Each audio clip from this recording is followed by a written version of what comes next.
Hi friends, welcome to Blueberry's Kitchen. Blueberry's Kitchen இன்றைக்கி நான் பார்க்க போகிறது என்னென்னா சோயா கறி ஊத்தாப்பா ரெசிபி தாங்க.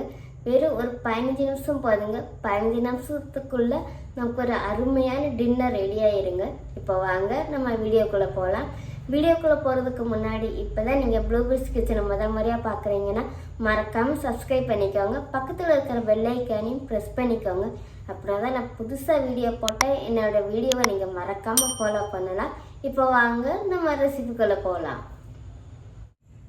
இப்போ நம்ம சோயாவை கொஞ்சம் குறப்பாக அரைச்சி எடுத்துக்கலாங்க. நான் ஏற்கனவே இந்த சோயாவை நல்லா கொதிக்கிற சுடு தண்ணியில் உப்பு சேர்த்து ஒரு 5 நிமிஷம் குக் பண்ணி எடுத்து வச்சுருக்கேங்க.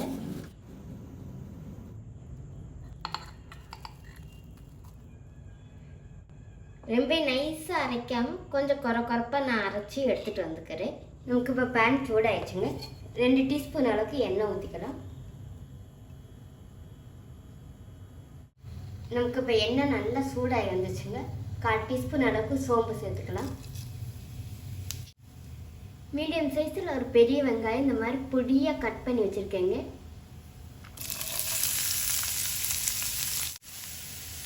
கொஞ்சமாக கருவேப்பிலை,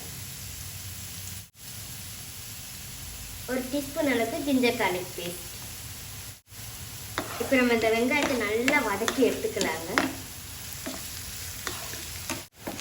பாருங்க ஃப்ரெண்ட்ஸ், நமக்கு இப்போ வெங்காயம் நல்லா வதங்கி வந்திருக்கு. இப்போ நான் இந்த ஸ்டேஜில் மீடியம் சைஸில் ஒரு தக்காளி அதையும் நான் பொடியாக கட் பண்ணி எடுத்து வச்சுருக்கேங்க. இப்போ இந்த தக்காளியை நம்ம சேர்த்துக்கலாம். தக்காளி சேர்த்துட்டு கூட நான் பொடி வகை எல்லாத்தையுமே நான் சேர்த்துக்கிறேங்க. 1 டீஸ்பூன் அளவுக்கு மட்டன் மசாலா, 1/4 டீஸ்பூன் அளவுக்கு மஞ்சள் பொடி, 1/2 டீஸ்பூன் அளவுக்கு மிளகாப்பொடி. தனி மிளகாப்பொடி தாங்க நான் எடுத்துருக்கேன். உரப்புக்காக நான் மிளகாப்பொடி தான் சேர்க்குறேன். 1 டீஸ்பூன் அளவுக்கு மல்லிப்பொடி, கொஞ்சமாக கரம் மசாலா.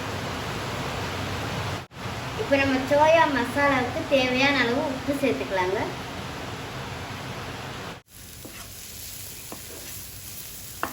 நமக்கு இப்போ இது நல்லா குக்காகி வரணுங்க. நம்ம சேர்த்துருக்கிற பொடியோட பச்சை வாசனை போய் தக்காளியெல்லாம் நல்லா குக்காகி வரணும். குக்காகி வரட்டும், நான் உங்களுக்கு காட்டுறேன். பாருங்கள் ஃப்ரெண்ட்ஸ், நான் சொன்ன மாதிரி மசாலாவோட பச்சை வாசனை போய் எனக்கு நல்லா குக்காகி வந்திருக்கு. இப்போ நம்ம இந்த ஸ்டேஜில்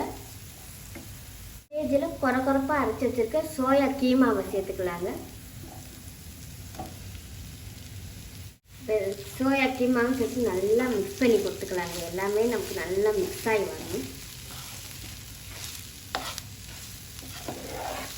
இப்போ நமக்கு சோயா கீமா மசாலா ரெடி ஆயிடுச்சு.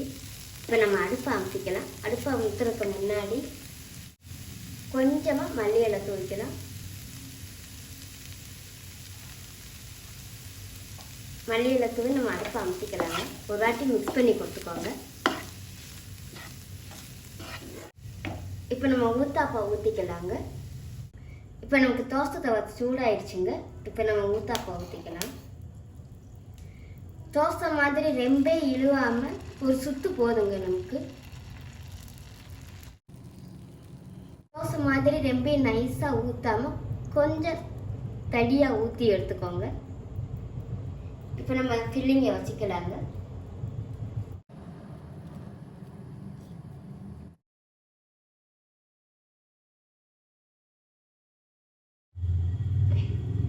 இப்போ நம்ம சோயா மசாலாவை ஈக்குவலாக எல்லா இடத்துக்குமே இந்த மாதிரி ஸ்ப்ரெட் பண்ணி விட்டுட்டு மெதுவாக அந்த மாதிரி ப்ரெஸ் பண்ணி கொடுக்கணுங்க. அப்படின்னா நமக்கு அந்த மாவோடு அந்த சோயா மசாலா நல்லா ஒட்டி சேர்ந்துருக்கும். இப்போ நம்ம எண்ணெய் ஊற்றிக்கலாங்க. எண்ணெயோ நெய்யோ உங்கள் விருப்பப்படி நீங்கள் ஊற்றிக்கோங்க. இப்போ இந்த பக்கம் ஒரு 2 நிமிஷம் குக் ஆகட்டுங்க.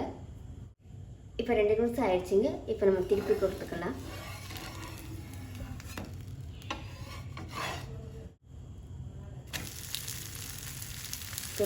மெதுவாக அந்த மாதிரி ப்ரெஸ் பண்ணி கொடுத்துக்கோங்க.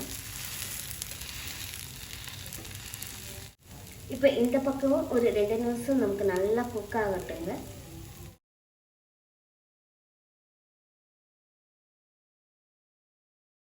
அவ்வளோதான் ஃப்ரெண்ட்ஸ்.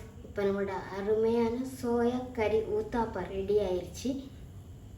இந்த ரெசிபி உங்களுக்கு பிடிச்சிருக்குன்னு நினைக்கிறேன். பிடிச்சிருந்துச்சுன்னா மறக்காமல் ட்ரை பண்ணுங்கள். ட்ரை பண்ணி பார்த்துட்டு உங்கள் ஃப்ரெண்ட்ஸ் அண்ட் ஃபேமிலி எல்லாருக்குமே ஷேர் பண்ணி விடுங்க. அப்படியே ப்ளூபெர்ஸ் கிச்சனையும் சப்ஸ்கிரைப் பண்ணிக்கோங்க. தேங்க்யூ.